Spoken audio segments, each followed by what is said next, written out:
Welcome to the back room. Relax, unwind, and let our soothing gangster bedtime stories guide you into calm and peaceful sleep. Here, we tell the quieter side of history, the childhoods, ambitions, and lives of legendary gangsters, without focusing on violence. As you settle in, share with us in the comments where you're listening from, what time it is right now, and one good thing that's happened to you today. We'd love to hear from you. If you enjoy our stories, please like this video to support the channel and subscribe so you never miss a new upload. Your encouragement helps us bring more mafia bedtime stories to life. Now close your eyes, feel at ease, and enjoy tonight's story. Wishing you peace and the sweetest dreams. The night sky over Mexico stretches vast and unbroken, an endless ocean of black velvet pierced by cold, distant stars. For most, it is a sight to inspire peace, a reminder of how small human lives are beneath the infinite canopy above. But for others, the night is not a place of rest. It is a highway, a secret corridor where power moves unseen, and where fortunes change with the hum of engines far above the deserts and mountains. A single aircraft drifts silently across the dark expanse. Its engines murmur low, steady, almost reverent, like the quiet breathing of some immense animal in flight. The plane carries no passengers seeking leisure, no tourists eager to reach their destinations. Its cargo is of a different kind, contraband, carefully hidden, its weight pressing against the metal ribs of the fuselage. The world beneath sleeps unaware, yet in this suspended space between earth and heaven, destinies are being written. This is where the myth of Amado Carrillo Fuentes begins, a man who would come to be known as El Señor de los Cielos, the Lord of the Skies, a name both poetic and terrifying, a name that suggests not merely mastery of an empire, but dominion over the very heavens themselves. The blinking navigation lights cut through the void, brief sparks against the dark, like a heartbeat echoing across the sky. Each pulse a reminder that here was a man who refused to be bound by the earth, who would shape his empire not on land or sea, but on air itself. To understand his story, one must first step into that silence, feel the loneliness of the night sky, and grasp the danger of living above the world. Yet Amado's journey did not begin here, among the stars. It began far below, in the dust and heat of Sinaloa. Sinaloa, the land of corridos, of hillsides dotted with cactus and agave, of small villages where life is carved out with hands calloused by earth and sweat. To be born here, in the mid-20th century, was to inherit a complicated fate. Poverty pressed close. Opportunities were scarce. And the trade of narcotics was not whispered in shadows, but woven into the fabric of daily survival. Children grew up not only hearing of it, but watching it, absorbing its rhythms, its promises, its dangers. Amado Carrillo was born into this soil. The air was thick with the smell of burning fields, smoke rising in long grey ribbons that carried with it both life and loss. Radios hummed in the background of every courtyard, the voices of singers weaving tales of men who defied the law, who rose from nothing to power, and who often fell back into dust. The corridos were not just music. They were lessons, warnings, and invitations. Even as a boy, Amado looked upward. Where others saw boundaries, he saw horizons. His fascination with flight was not a childish fancy, but a quiet obsession. He would watch the birds circle above the fields, their wings slicing through sunlight with effortless grace. He would trace the contrails of planes that passed far above, white streaks cutting across the blue dome of sky. To most villagers, these aircraft were distant mysteries. To Amado, they were destiny. Yet, destiny is never simple. The ground beneath him was heavy with expectations. His family was tied, as many in Sinaloa were, to the narcotics trade. Survival was not a matter of choice, but of inheritance. The unspoken rule was clear. To live, one must adapt. To thrive, one must risk. And so Amado grew between two worlds, his gaze fixed on the heavens, but his feet sunk in the dust of a trade that shaped lives and ended them with equal force. Psychologically, he was marked by duality. On one hand, a dutiful nephew, obedient and patient. On the other, an ambitious dreamer, restless and calculating. He was not reckless like so many young men in his orbit, eager to prove themselves through violence or bravado. Amado was different. He listened more than he spoke. He studied details others dismissed. He understood that power was not seized in a moment, but built slowly, quietly, brick by brick or, in his case, flight by flight. There is something haunting in this image. A boy sitting in a courtyard under the punishing heat of the Sinaloan sun, sweat rolling down his back, while his ears absorb every adult conversation around him. He does not interrupt. He does not boast. He stores the knowledge silently, like a collector of secrets. Meanwhile, his eyes drift upward, tracking the slow curve of a hawk circling in the sky. The contrast defined him.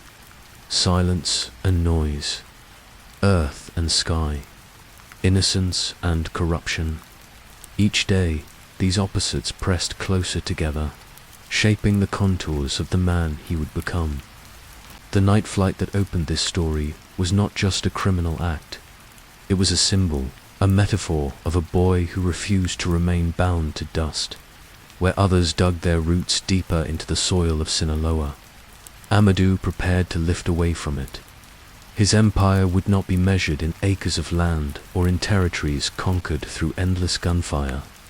His empire would stretch across the sky, invisible, fleeting, untouchable. Yet the higher one climbs, the greater the loneliness. To live above the world is to live apart from it. The hum of engines can drown out silence, but it cannot silence the human heart. Flight offers freedom, but also danger. It tempts with its vastness, but isolates with its emptiness. Perhaps Amado understood this even as a boy, though he could not yet name it. Perhaps he sensed that the path he was choosing would separate him forever from his land, his people, even from himself. The chapter closes with a simple truth. Some men build empires on land, laying stone upon stone, brick upon brick, until they leave monuments behind. But Amado Carrillo Fuentes chose the sky, a stage, vast, dangerous, and endless.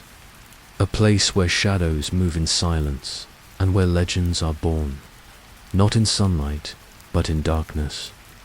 And so, the story begins.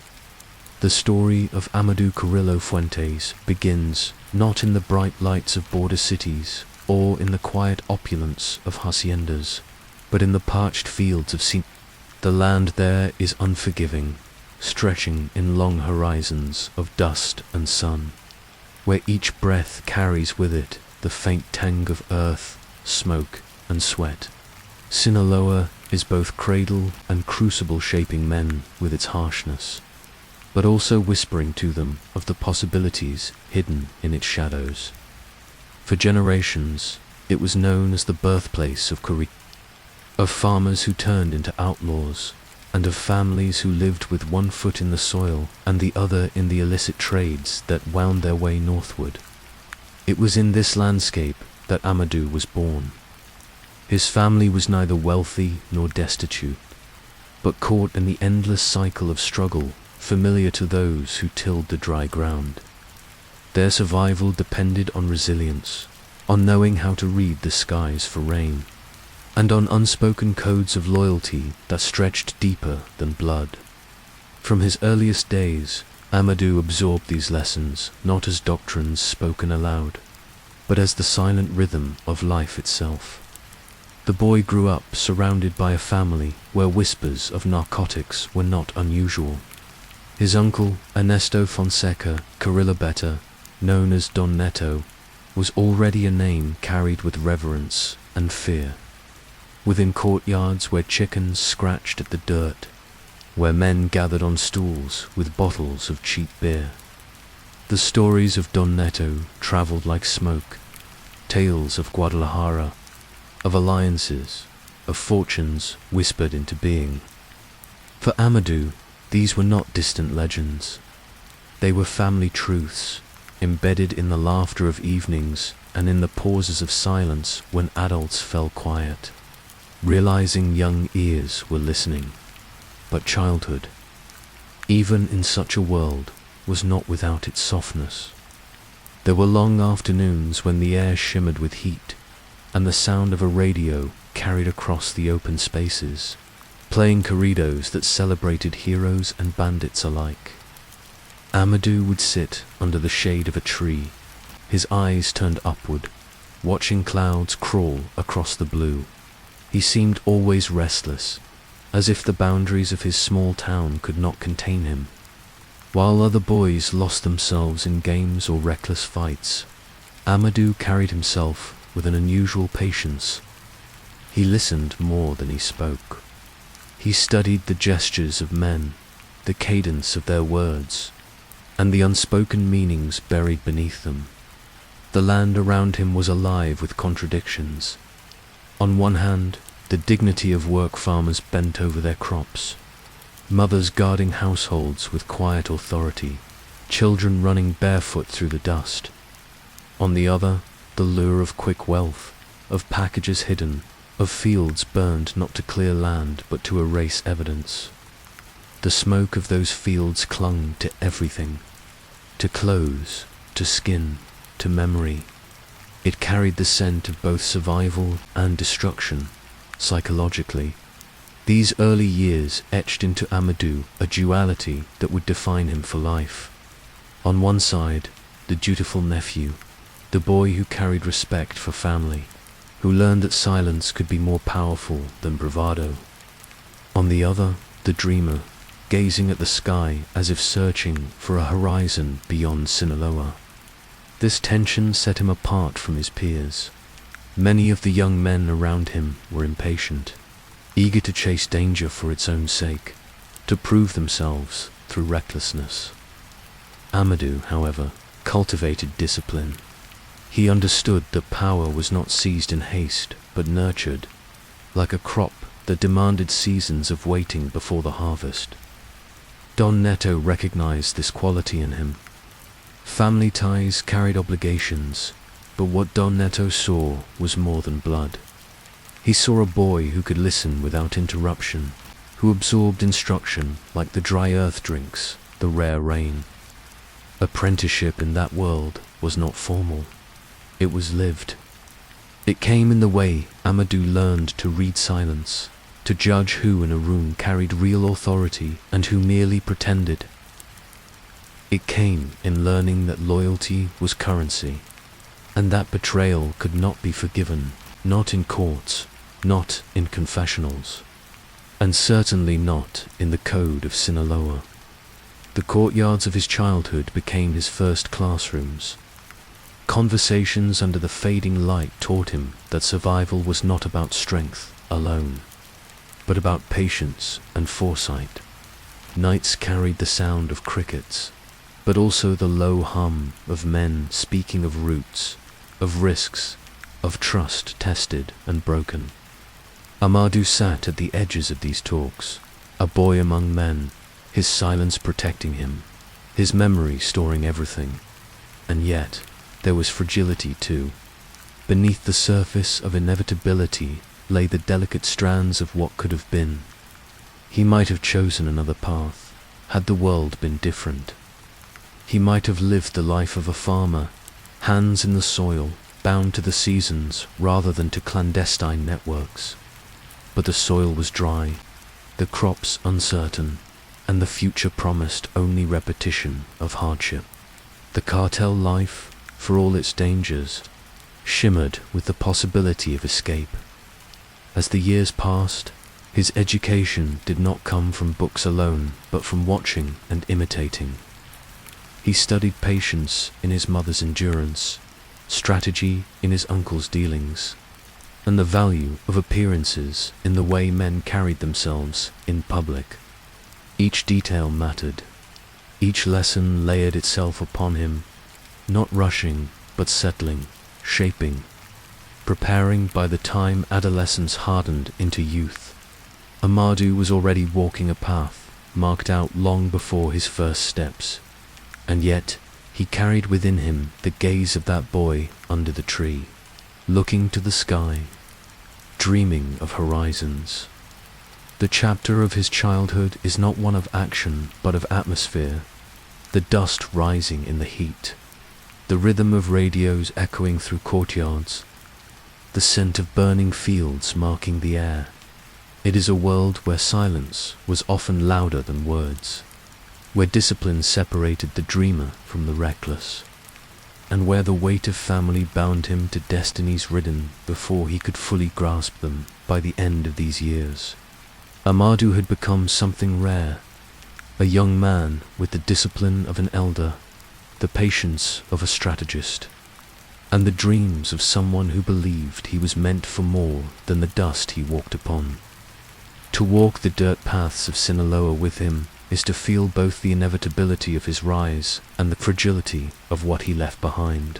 And so, the boy from the dust would soon step into the world of men, guided by shadows, shaped by silence, and always looking upward.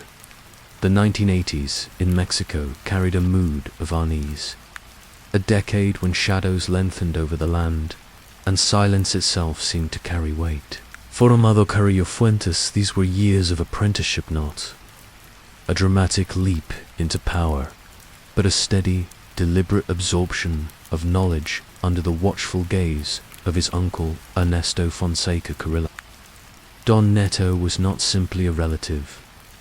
He was a master of the Guadalajara cartel, a man who understood the delicate web of alliances and betrayals that bound the drug trade together. Amado entered this world not with fanfare, but with patience. He became the young man in the corner of the room, the one who poured drinks, fetched papers, and remained silent while older men argued about routes, prices, and the endless problems of trust. Where others might have rushed to prove themselves, Amado seemed content to wait. His power, even then, was in restraint. He knew that in the world he was entering, impulsiveness could be fatal. The Guadalajara cartel of that time was not a monolith, but a fragile coalition of ambitious men. The air was thick with tension, as though every smile masked suspicion.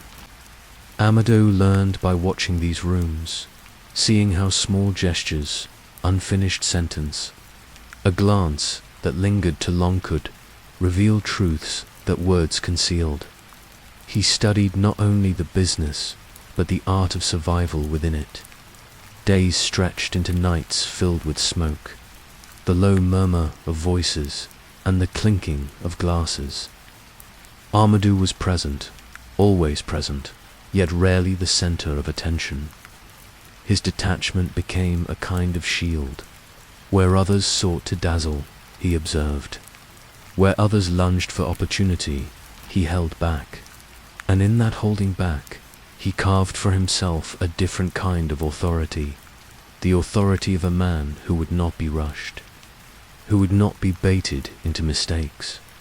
During these years, his fascination with flight deepened. Planes, for him, were not toys or mere curiosities. They were freedom, invisibility, scale.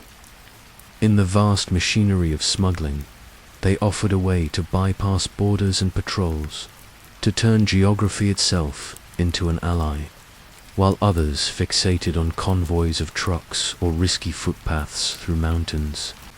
Amado's eyes followed the contrails in the sky.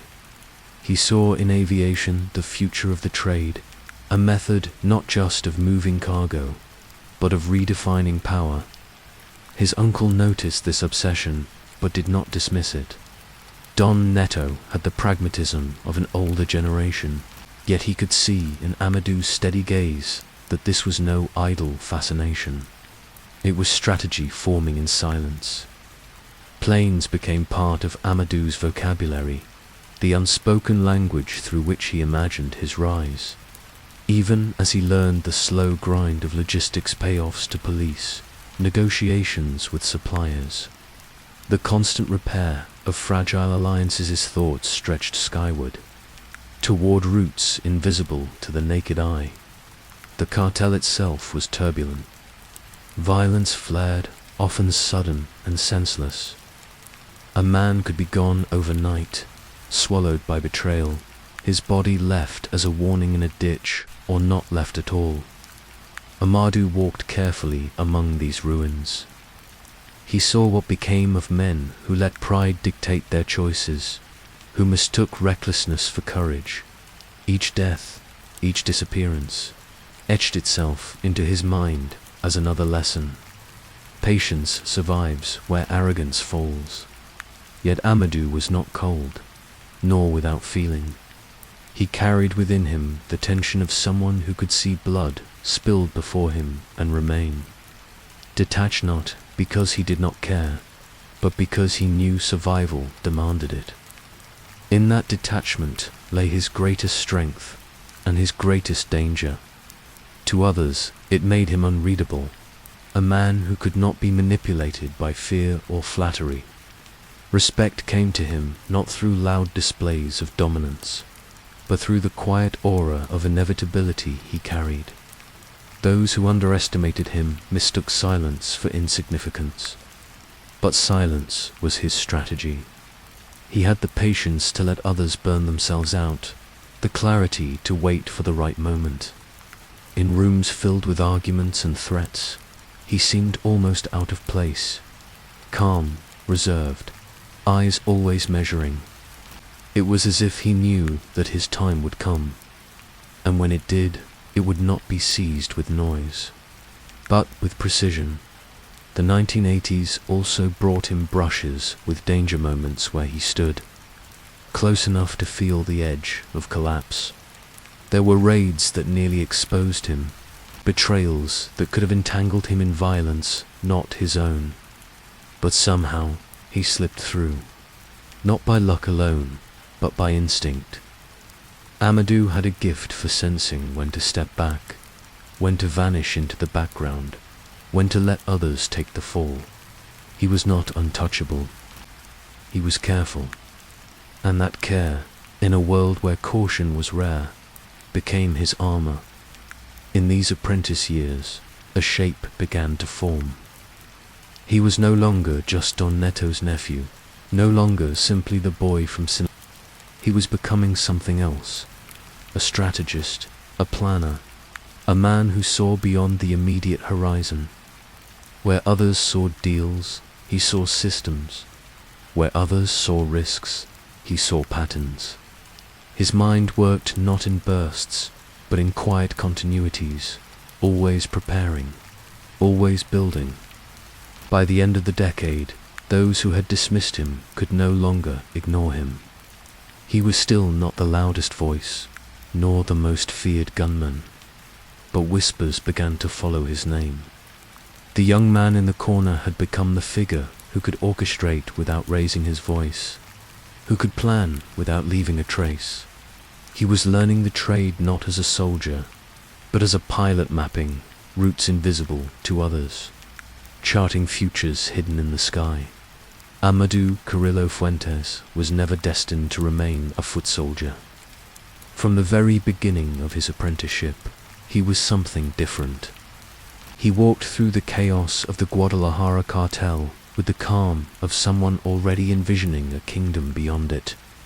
And though he did not yet claim his empire, he was preparing, quietly, obsessively, methodically preparing. The boy who once gazed at the sky from the dust of Sinaloa now studied it with purpose. Each plane that passed overhead was no longer a dream. It was a promise. Night settles differently over Mexico when the air itself carries secrets. On the ground, villagers retreat into darkness. Radios unfind corridos and headlights draw thin lines across dusty roads. But above, in the silent heavens, another rhythm unfolds. Their engines murmur against the void, propellers carve invisible paths, and flight itself becomes a language of power. It was in these skies that Amado Carrillo Fuentes began to weave his empire. What had once been a fascination became infrastructure, and what had once been a dream became dominion. With every plane that rose into the air, laden with cocaine from Colombia, the myth of El Sena de los Cielos took clearer shape. Clandestine airstrips sprouted like ghosts across the countryside. Some were little more than dirt runways carved into forgotten fields. Others hidden in deserts where cactus and sand swallowed sound. Headlights from trucks would mark the edges of landing strips, their beams flickering as pilots descended in the dead of night. Men worked quickly, silently, unloading cargo into waiting vehicles, their shadows stretching under the stars. Then the planes would vanish back into the dark, leaving behind only the smell of fuel and the faint imprint of wheels in the dust. It was not the violence that made this empire formidable, nor the bravado of armed men. It was the order, the scale, the sheer efficiency. Amado's vision was not bound to the earth. He understood that while borders, checkpoints, and patrols tangled the routes of trucks and caravans, the skies offered an infinite highway. He transformed aviation into the bloodstream of the trade, pumping narcotics with a precision that stunned allies and enemies alike. At first, whispers carried his name. Rivals spoke of him with a mix of awe and unease. Who else could move cargo on such a scale, dozens of tons flowing like rivers across the night? Who else had the patience to map out not just one route, but hundreds? A latticework of air corridors connecting Colombia, Mexico, and the United States. Each successful flight was more than profit. It was proof of mastery. With every landing, Amado extended his dominion, like a monarch marking new territory. The more he controlled, the less he trusted. Pilots were carefully chosen, trained, and replaced before loyalty could fray. Mechanics worked under strict oversight, never allowed to linger near the planes without supervision. Crews rotated constantly, ensuring no one man knew the whole system. And in the center of this web was Amado himself, calm, deliberate, untouchable. He rarely raised his voice. He rarely appeared at the airstrips. Yet his presence was everywhere, woven into schedules, flight plans, and quiet orders that arrived with precision. His obsession was not only in moving goods, but in orchestrating control. But obsession carries its own solitude.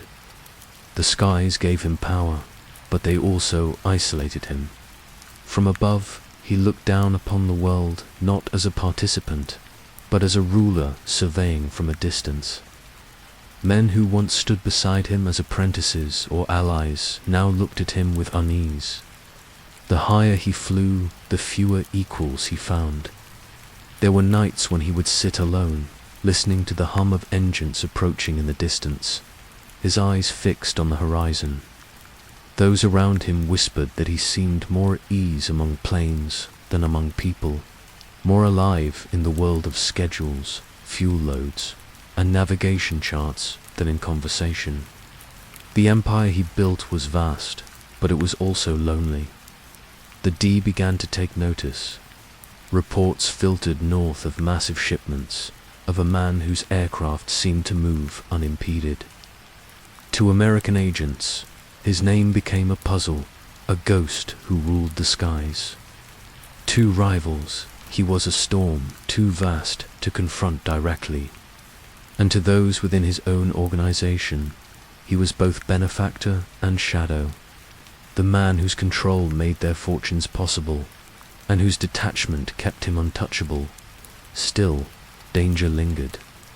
Every flight carried risk, engines failing over mountains, storms tearing through carefully plotted paths, or betrayals planted by desperate men. Yet Amado's empire endured. Where others faltered, he adapted. If one route was compromised, another opened. If one pilot vanished, another appeared. The system was alive, always moving, always adjusting. This was not chance. This was obsession rendered into discipline. Amado understood that empires built on intimidation alone crumbled with the death of their leaders. He sought something different, an empire structured like the very skies he commanded, expansive, ordered, and resilient. The title began to follow him, El Señor de los Cielos, the Lord of the Skies. At first, it was a whisper, a poetic nod to his domain. But soon, it became something larger, a legend carried in songs, repeated in corridors of power, murmured by rivals who feared him more than they dared admit. And like all legends, it grew beyond the man himself. Farmers in Sinaloa looked upward when they heard engines in the night, imagining Amado above them, watching. Politicians, corrupted by bribes, spoke his name in half whispers, aware that his empire stretched far beyond their reach. Even in Colombia, his presence was felt, as partners relied on his machinery to deliver their goods northward, from the ground. The sight of a plane blinking against the dark sky became more than an image. It was a symbol of a man who had bent the heavens into submission. A king without borders, whose empire expanded each time a plane touched down safely on Mexican soil. But every ascent carries its own gravity. For Amado, the higher he climbed, the more fragile the air became. He had traded the dust of Sinaloa for the endless expanse of the skies, but the cost was isolation. Power had lifted him above the world, yet also cut him off from it. By the close of the decade, Amado was no longer just a strategist, no longer simply the nephew of Don Neto, or a figure within the cartel. He was something larger, a myth in motion, a man whose empire moved invisibly above borders and governments. And still, as the planes lifted into the night, as their engines droned softly above sleeping towns, one truth remained constant. From the ground, people looked upward, chasing the faint lights vanishing into darkness. But from above, Amado looked down silent, patient, untouchable, and saw everything. Power in Amado Carrillo Fuentes' world was never still. It shifted like smoke, curling and reshaping itself with every whispered promise, every fractured oath, every man who disappeared into the ground before his time. By the 1990s, the old foundations of the Guadalajara cartel were breaking apart. The empire that had once seemed unshakable, built under the stern command of men like Miguel Angel, Felix Gallardo, and Ernesto Don Neto Fonseca, was splintering into rival factions. Each piece, sharp and unpredictable, could cut anyone who dared to grasp it. Amado watched carefully from the edges, stepping in only when it served his vision. He understood something many of his contemporaries did not. Survival in this shadowed world was not about loud declarations or reckless wars. It was about timing, about listening more than speaking, about shaking a hand while keeping your eyes fixed on the knife it might one day hold. The rooms where his future was shaped were never glamorous. They were dim and heavy with cigarette smoke, the walls stained from years of hushed negotiation. A radio played somewhere in the background, its static filling the spaces between pauses. As men leaned forward across tables cluttered with glasses of tequila and untouched plates of food, silence itself often carried more weight than words. Amado mastered the art of those silences, using them as weapons, letting others reveal their desperation in the spaces he left unfilled. He aligned himself with some factions, quietly extending favors, arranging shipments, offering his planes to those who had lost their networks. But he avoided the temptation of choosing sides too openly. Others plunged headfirst into vendettas, waging wars for territory or pride. Amado studied them like a mathematician studying errors in calculation. To him, their violence was not bravery, it was inefficiency, and inefficiency was fatal. In the shadows of these negotiations, paranoia thrived. A smile could hide a threat. A nod across a table could be the prelude to betrayal. Amado carried himself with an unusual calm, a detachment that unnerved both allies and rivals. He did not drink excessively, did not raise his voice, did not speak in grandiose declarations. Instead, he observed. His restraint itself became a form of dominance. Men began to measure their words in his presence, fearing that a misplaced sentence might be catalogued and remembered. Trust, in this world, was a currency more fragile than glass. Amado knew it, and so he rarely offered his own. He forged relationships that were transactional, temporary, designed to last only as long as they served their purpose. This pragmatism kept him alive, even as others fell to bullets or prison cells. But it also built a fortress of distance around him. The higher he climbed, the fewer equals he had, the fewer people he could look at without suspicion flickering behind his eyes. And yet, he was not immune to the tension that pulsed beneath the surface. Even in quiet moments, there was always the possibility that a loyal associate might turn informer, that a trusted partner might arrange his downfall. Every dinner, every gathering, carried the faint taste of danger. The laughter of companions never rang entirely true. He lived inside a theater of masks, where betrayal was not a possibility but an eventuality. Still, Amado thrived where others faltered. He maneuvered with precision, stepping between conflicts like a man crossing a battlefield, blindfolded yet untouched. Rivals were distracted by their need to dominate one another. Amado, meanwhile, expanded steadily, his empire taking shape in the shadows of their noise. To him, patience was not weakness, it was strategy. There were nights when negotiations stretched until dawn, when the smoke in the room seemed thicker than air itself. Voices would rise, hands would slam against tables, and the threat of violence hung heavy like the weight of a drawn gun. In those moments, Amado's composure stood out. He spoke little, but when he did, men listened. His words carried a kind of quiet gravity, not the passion of a man eager for conquest, but the certainty of someone who had already calculated the ending before the conversation began. Psychologically, he remained pragmatic. Where others saw enemies, he saw potential assets. Where others sought revenge, he sought opportunity. This detachment insulated him from the impulsive blood feuds that consumed so many of his contemporaries, but it also isolated him. Those around him could never be certain where they stood. Was Amado a friend, an ally, a rival, or simply a man waiting for the right moment to replace them? Every agreement he made contained within it the seed of eventual collapse. He knew this. He counted on it. In the underworld of the 1990s, permanence was an illusion. Alliances decayed as quickly as they were built, undone by greed, by paranoia, by the inexorable truth that there was only so much power to be shared.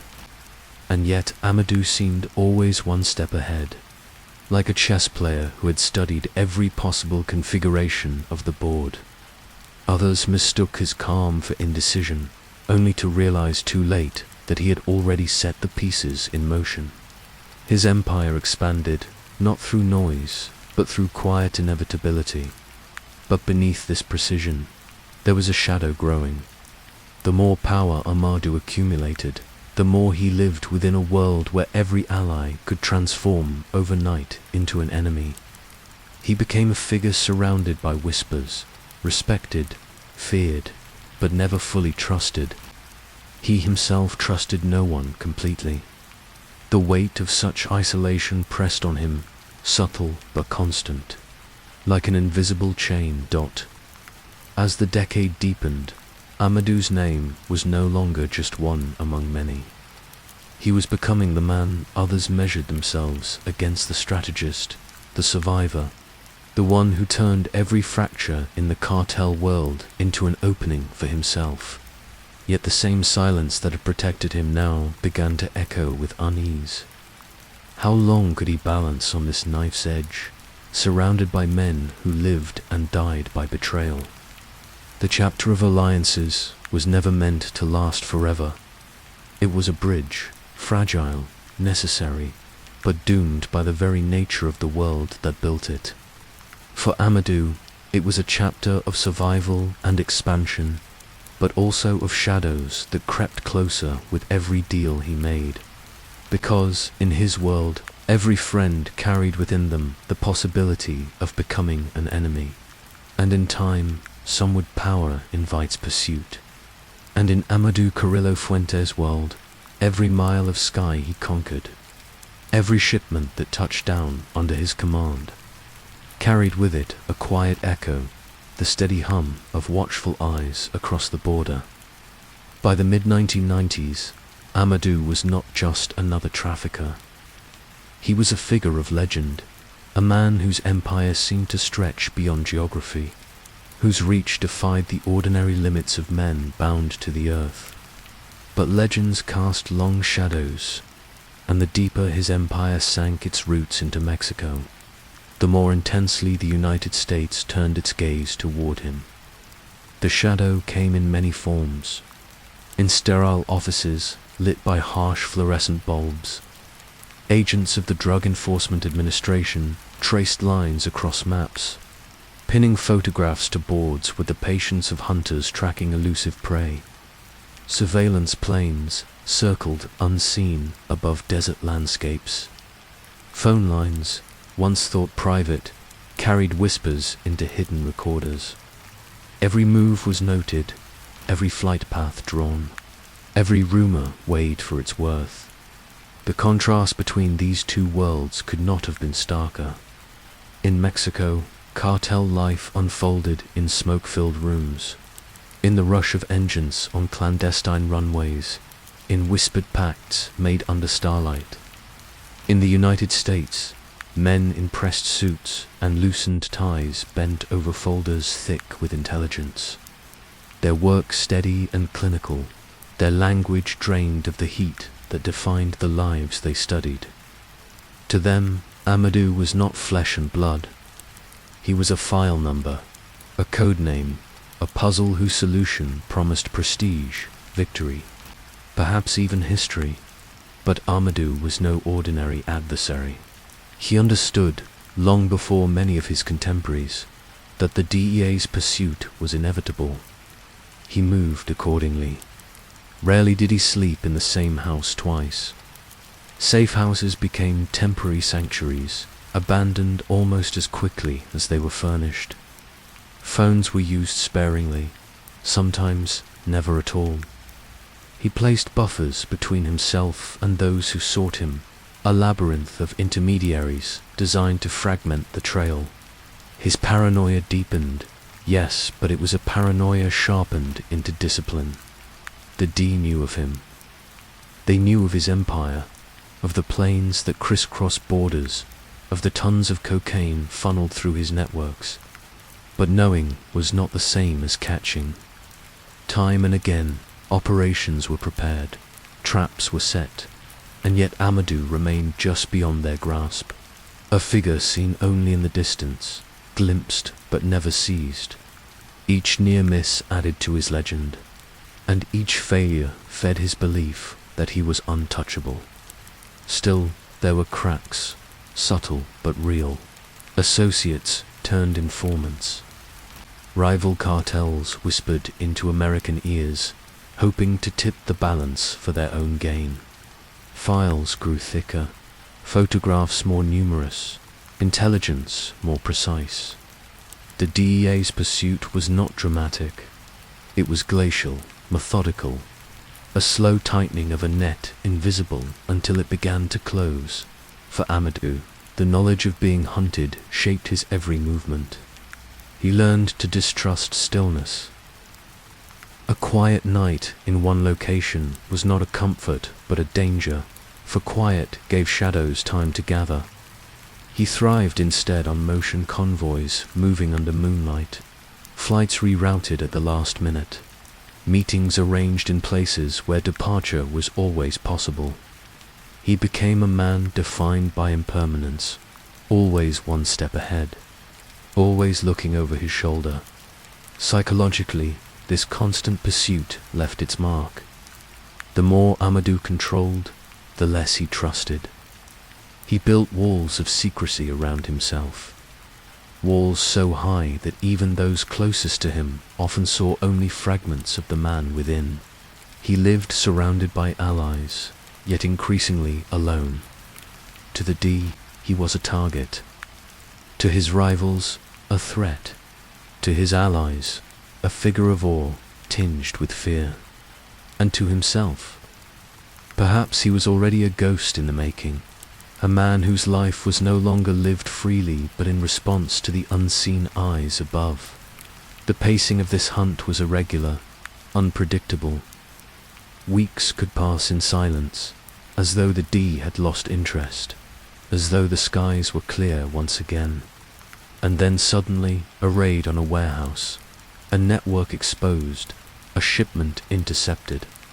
Calm dissolved into chaos with little warning, forcing Amadou to adapt, to shed old skins, to remain a step ahead of a chase that seemed endless. In those moments, the air itself carried a weight. Every car that slowed behind his convoy might be surveillance. Every plane overhead, no matter how distant, might be watching.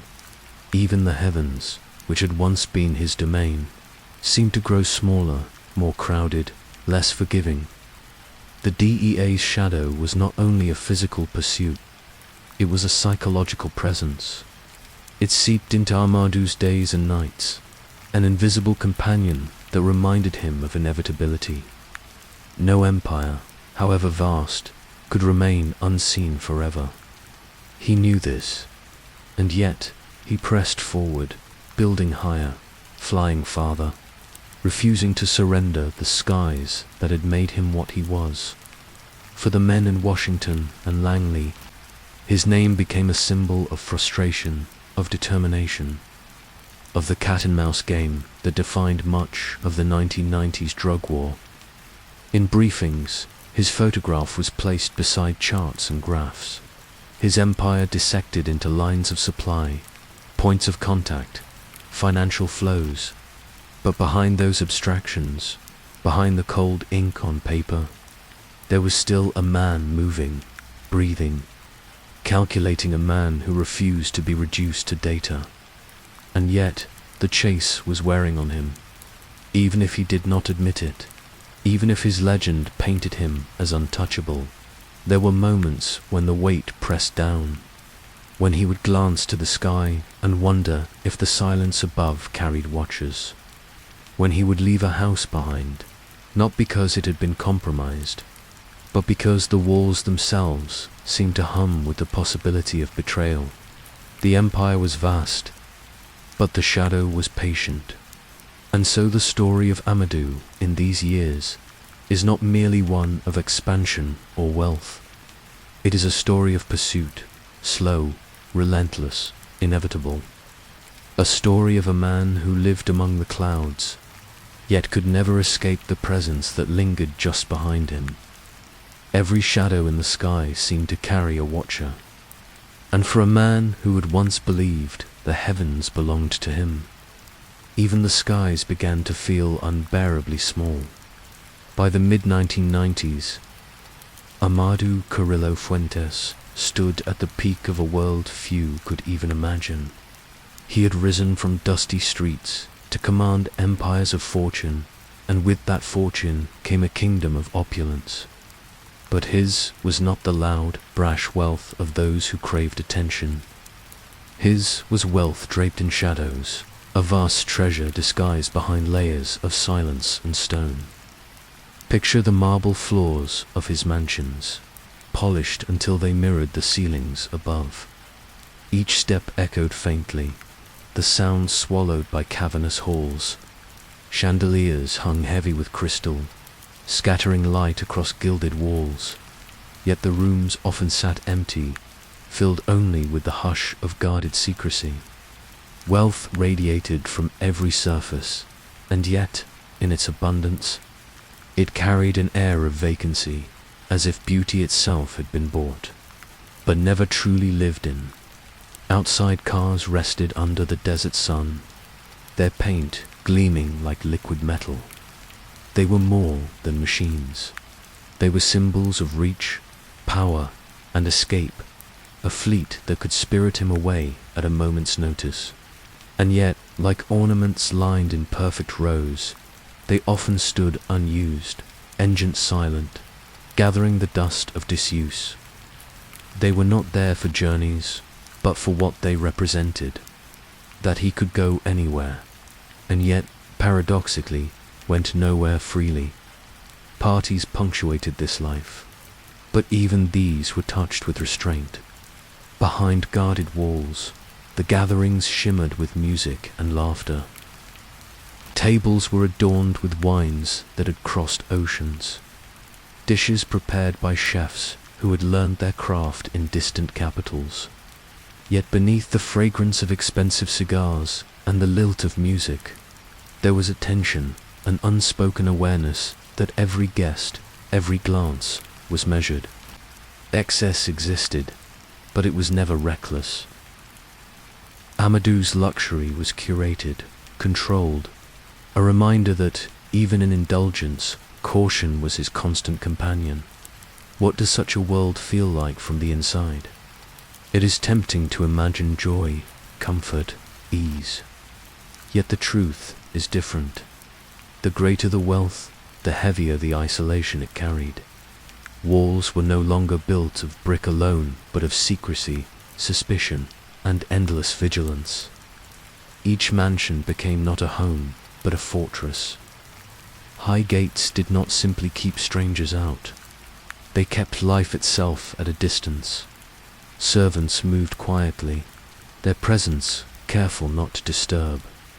Even laughter seemed muffled, as though joy could not stretch its wings within the confines of such guarded air. Amado's life was a study in contrasts.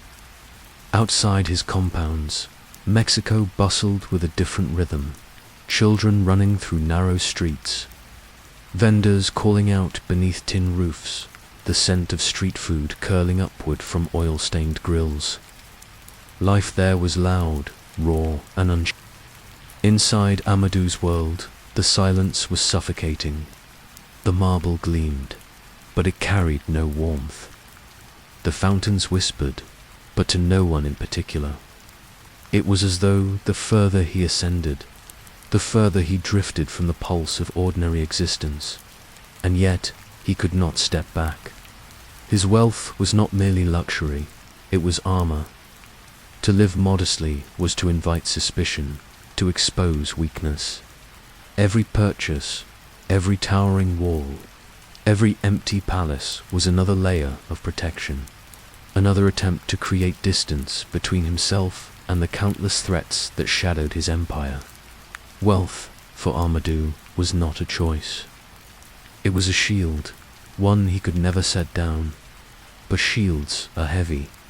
The weight of constant vigilance pressed upon him in ways no fortune could relieve.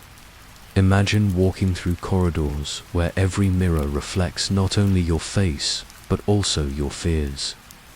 Imagine sleeping beneath chandeliers and hearing, even in silence, the echo of footsteps that may or may not be there. For all his titles, El Señor de los Cielos, the Lord of the Skies, he was a prisoner of his own abundance, his own caution.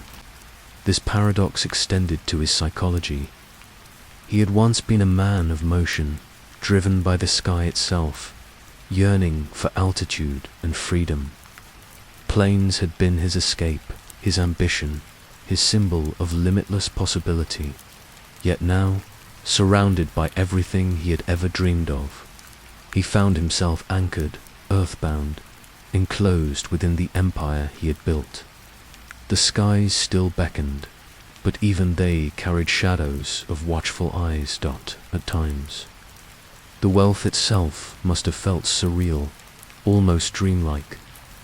A man who had once known scarcity now walked upon imported rugs softer than clouds. He dined beneath ceilings carved by artisans whose names he never knew. He drank from glasses that sparkled like captured starlight. But when the feast ended, when the music faded, when the night descended, what remained? Silence, vast and unbroken, echoing through the emptiness. Those who saw him from the outside might have envied the fortune, the grandeur, the endless luxuries. But those who looked closer would have seen the truth. Wealth did not free him. It enclosed him, built invisible walls higher than any stone barrier. The irony was sharp. The man who had conquered skies now lived caged by his own empire. And so, amid abundance, Amado lived a life marked by withdrawal. He withdrew from public places, from ordinary pleasures, from the very freedom he had once sought. Every mansion was another step away from the world. Every possession was a reminder not of joy, but of what must be hidden, what must be guarded. The chapter of his wealth was not a celebration. It was a meditation on the strange nature of power, how it can buy everything except the very things that make life feel alive. Comfort became vigilance. Beauty became silence.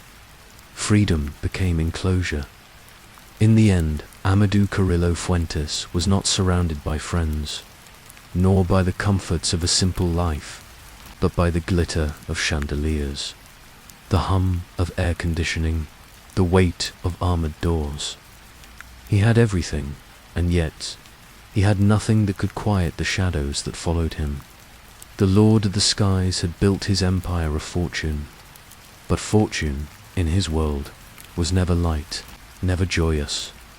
It was heavy, isolating, suffocating, and in every polished marble floor, in every silent hallway, in every gleam of gold, one truth lingered, that shadows walk even in the brightest rooms.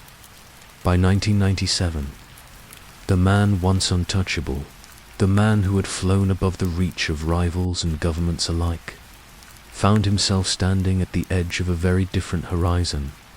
For decades, Amado Carrillo Fuentes had defined himself through movement, planes cutting through the night sky, fortunes transferred across invisible routes, power gliding silently above the turbulence of ordinary life.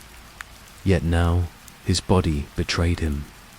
Beneath the armor of wealth, beneath the quiet fortresses and the shimmering chandeliers, something fragile had begun to emerge, the reminder that no empire, however vast, can shield a man from the quiet decay of time. Illness crept into his life like an unseen intruder. The heart that had endured years of strain, the body that had carried the burden of sleepless nights and endless caution, began to falter. Whispers spread of fatigue, of the toll exacted by a life lived in shadows. For a man so cautious, so deliberate in every step, this decline was not merely physical. It was psychological. A gnawing awareness that the skies he once ruled were slipping further from reach. And so came the decision that would mark his final descent to undergo surgery. Not just any surgery, but one designed to erase, to reshape, to obscure the very face the world had come to know. It was a choice born of desperation, of a desire not merely to survive, but to disappear, to shed an identity as though it were another disguise, to escape the reflection that had become both legend and target. The imagery is haunting. Imagine the sterile lights of an operating room, white and cold, illuminating a man who had once commanded empires. The air carries not the scent of cigars or leather seats, but antiseptic. The sounds are not the roar of engines, nor the hum of wealth's machinery, but the mechanical beeping of monitors, the soft murmur of surgeons preparing instruments. Here, stripped of his armor, Amado lay vulnerable, the lord of the skies reduced to a body on a table, his power suspended, his fate entrusted to gloved hands. It was not violence that brought him here, not the spray of bullets on a dusty road, nor the betrayal of rivals in the night. It was something quieter, more inexorable, the weight of years, the fragility of flesh, the inevitability of decline. The empire that once seemed infinite narrowed to the stillness of this single room. Psychologically, this moment was less about medicine and more about escape. For all his wealth, Amado could not alter the truths that haunted him. The endless pursuit, the narrowing of safe havens, the shadows that followed wherever he went. Surgery was not only an attempt to alter his features, it was a final gamble against time itself.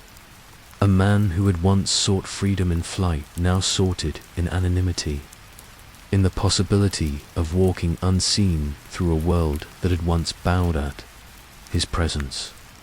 But there is a profound irony in this choice. To disappear, he had to surrender control, to lie motionless, to trust others with his very breath. For a man who had built his empire on caution, on never allowing weakness to show, this was the ultimate paradox. His wealth could summon the best surgeons, the most advanced procedures, but in that moment, he was no different from any patient, vulnerable, suspended between life and death. The surgery itself has been described in whispers. But what matters is not the technical detail, but the symbolism. A man at the height of power choosing to vanish from his own reflection. It was not only an operation on flesh, but on identity. He was attempting to erase the face that carried too much history, too much risk, too many memories. In that sterile room, beneath the hum of machines, the mythology of the Lord of the Skies began to unravel. The pacing of this descent was not explosive. It was not a collapse in fire or fury.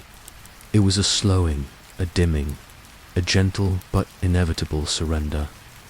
The operating table became the final runway, the lights above a pale imitation of the stars he once chased.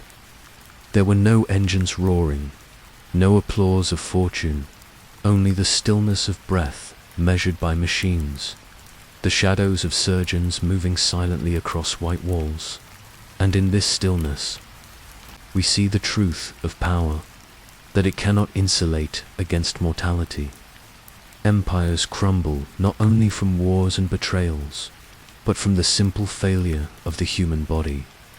Amado had built an empire that spanned nations, commanded armies, and funneled rivers of wealth. Yet here, all of it meant nothing. No fortune could bargain with the body's decline.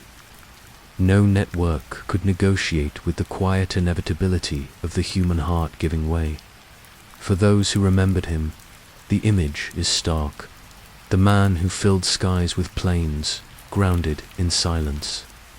The man who seemed infinite, lying motionless, trusting strangers with his survival.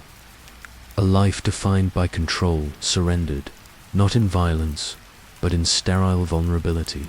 And so, in July of 1997, the story reached its inevitable pause. The Lord of the Skies descended, not in a blaze of defiance, but in the hushed sterility of an operating room. The irony was profound.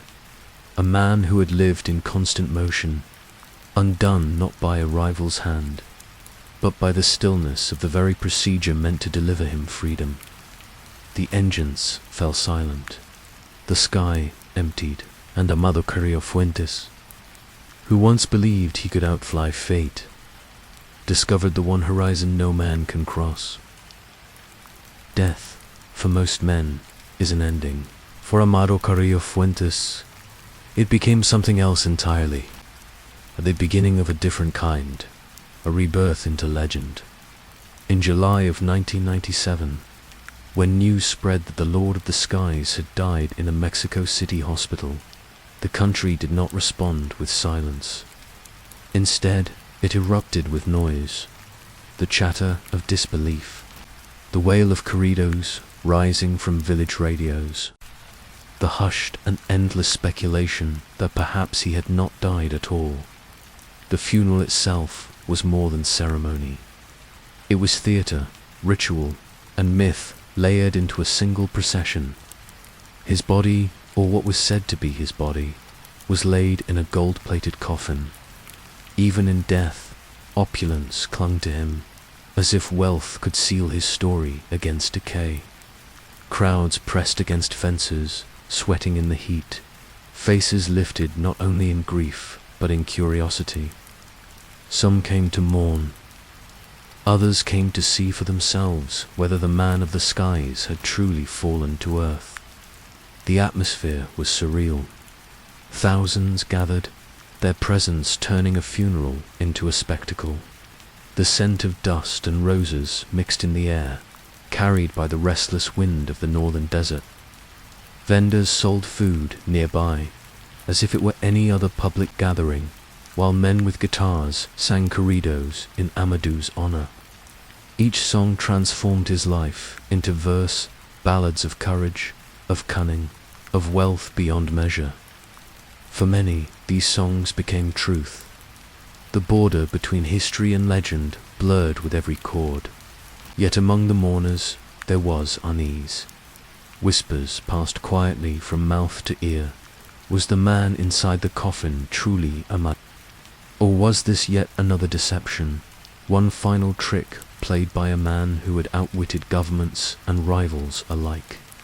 The coffin was sealed, the body glimpsed only by a few. Rumors spread that another man had been buried in his place, a decoy while Amado slipped away into another life. Some swore they had seen him alive weeks later, in faraway places, in South America, in Europe, even flying planes once more across the night. This disbelief was not merely denial. It was the natural extension of the life Amado had lived. In life, he had been elusive, ghost-like, a man who always seemed just beyond the reach of his enemies. In death, that elusiveness became fertile soil for legend. To many, it felt almost impossible that such a figure could simply vanish into the stillness of mortality. Psychologically, the funeral revealed more about the people than about the man himself. Crowds needed him to remain alive, because his story had become larger than any one life. In a country where poverty weighed heavily and corruption shaped daily existence, figures like Amado occupied a strange space, criminal. Yes, but also a symbol of defiance, of mastery over systems that seemed untouchable.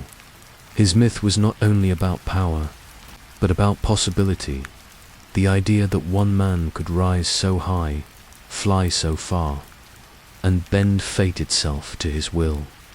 The gold-plated coffin shone beneath the sun, but it was the faces around it that carried the true weight of the moment. Women wept softly, pressing rosaries between their fingers. Men stood with arms crossed, their expressions unreadable. Children, too young to understand the complexities, stared in wide-eyed wonder at the enormity of the spectacle. It was not just a burial. It was a coronation of myth, a sealing of a story that would not end with the earth. Corridos drifted above the crowd, verses declaring him a hero, a king, a man who had defied the United States and built an empire in the skies. These songs were more than entertainment. They were vessels of memory, carrying his story across villages and through generations. In their lyrics, Amado was never fully gone. Each refrain breathed him back to life, keeping his name alive on the lips of those who both feared and admired him. The spectacle of his funeral echoed an ancient truth in Mexico. Death is rarely final. It is porous, a threshold, a passage through which stories grow larger rather than fade away. To bury Amado was not to silence him, but to give his legend new soil in which to root. The coffin descended, but the myth ascended, spreading far beyond the graveyard, and with each retelling, the lines blurred further. Was he truly gone? Or had the Lord of the Skies outmaneuvered fate once more, trading his face for another, disappearing into the endless expanse of possibility? Every story told in a marketplace, every whispered rumor in a cantina, fed the ambiguity. In this ambiguity lay the essence of myth, not certainty, but suggestion, not the cold clarity of fact, but the shimmering haze of possibility. For those who sang his name, it mattered little whether the body in the coffin was truly his. What mattered was the story, a story of a man who flew higher than the rest, who carried the sky itself in his hands, and who, even in death, refused to be contained. The funeral ended. The coffin lowered into the earth, the crowd dispersing in the twilight. Yet as night fell, the myth only grew. Candlelight flickered in small altars. Radios played corridos deep into the dark. Conversations lingered in hushed tones, as if to speak too loudly might break the fragile mystery that surrounded his end. And so the chapter closes, not with certainty, but with reflection. In Mexico, death is never just an ending. It is a door, and through that door, stories pass, growing larger, stranger, and more eternal with every telling. The sky above Mexico has always been a canvas vast, untouchable, and eternal. For centuries, it has watched empires rise and fall, farmers tend their fields, and caravans cross deserts.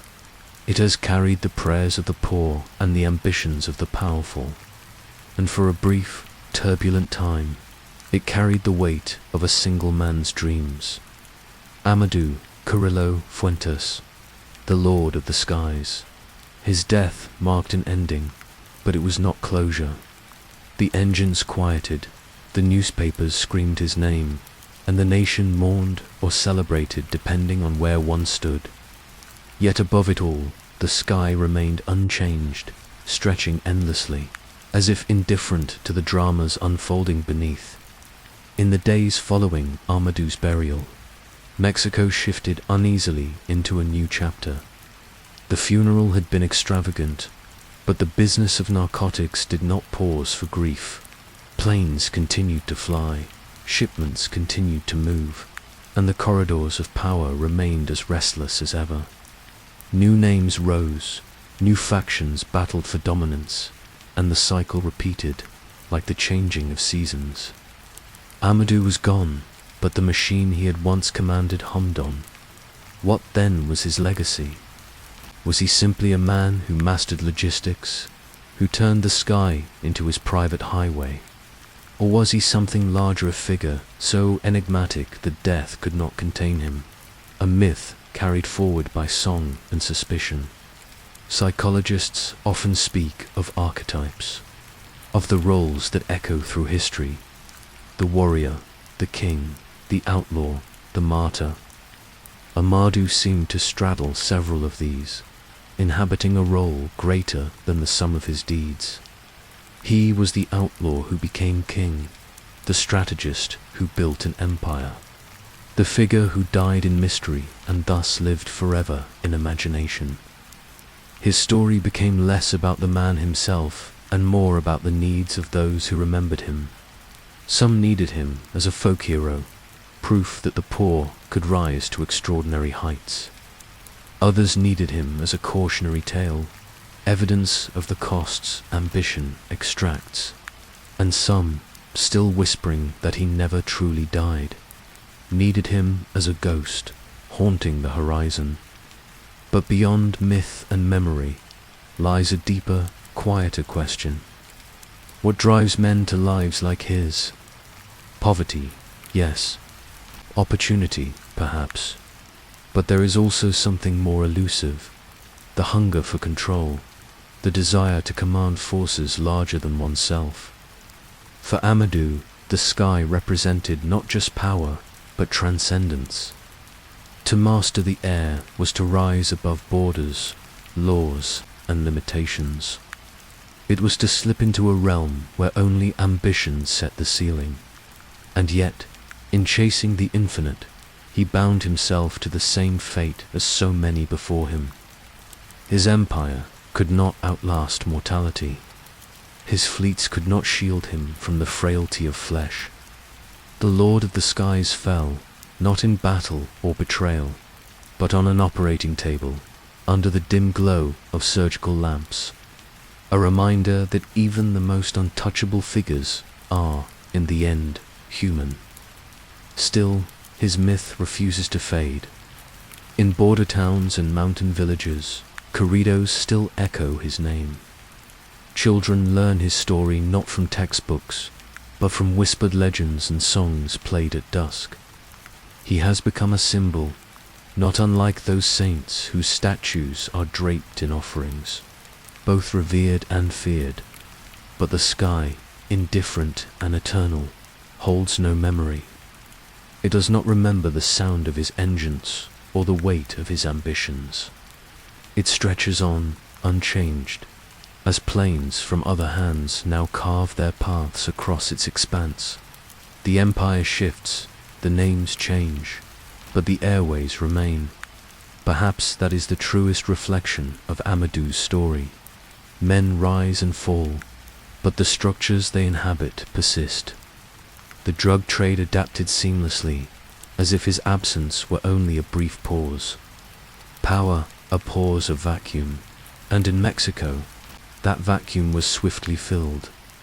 New cartels emerged, old rivalries reignited, and the sky once again became contested territory. Yet Amado's image lingers like a vapor trail at sunset fading, but never entirely gone. He is invoked in comparisons whenever a new figure attempts to claim the same heights. He is measured against, remembered, doubted, but rarely forgotten. And so the story circles back, not to him, but to us, the ones who tell it, who listen, who wonder. Why are we drawn to men like Amado? Perhaps because they embody contradictions we struggle to reconcile. The criminal who becomes a folk saint, the outlaw who lives in song, the man who dies but refuses to vanish. They remind us that history is not only written in ink, but also in myth, in memory, in silence. As the narrative slows, we find ourselves staring once again into the night sky. Endless, indifferent, eternal. A place where dreams are projected, where legends drift like clouds, where the ambitions of men burn briefly and then dissolve. Amado is gone. His planes are grounded, his empire divided, his body laid to rest, and yet the sky remains. The engines are silent now.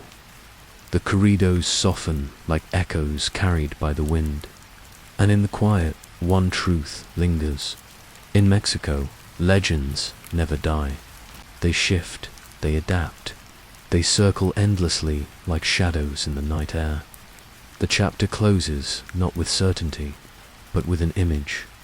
The vast heavens stretching overhead, serene and unbothered.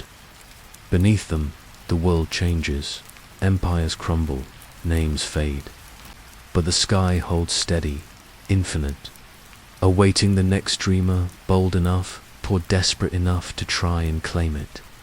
The planes have landed. The engines are silent. But in the dark skies above Mexico, the legend of the Lord still drifts not gone, only waiting.